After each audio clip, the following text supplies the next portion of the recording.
Променливото време во втората половина на октомври им создава големи проблеми на земјоделците кои се уште не ги ожнеале поризовите површини. Обилните дождови ги наполнија нивите и полињата со вода, па комбајните тешко влегуваат за да жнеат.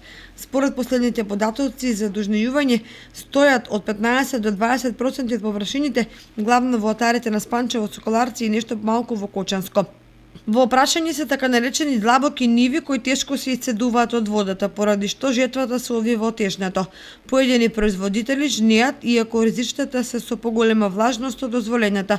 Меѓутоа планираат да ја слушат арпата, бидејќи време за чекање нема, особено поради најавата дека престојниот викенд се очекуваат нови врнежи, кои ќе ја пролонгираат жетвената кампања до подобрување на временските услови.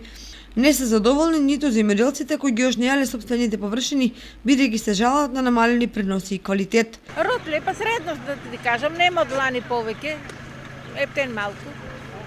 Народ кажува дека од 10 вреќи декаро, некој повеќе, некој помалку и така.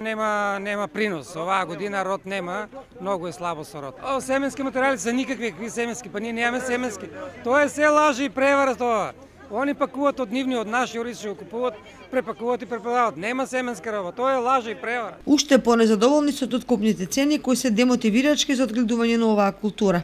Од 15 до 17 денара. Тешко, палански остоа, нема.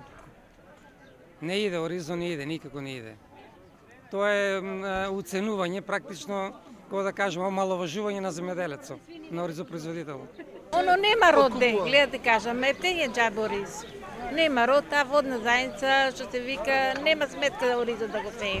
Проблемот е удвоен и поради намалените приноси што севкупно ќе им ги намали приходите на производителите кои уште сега стравуваат за тоа што ги очекува со новата реколта идната година.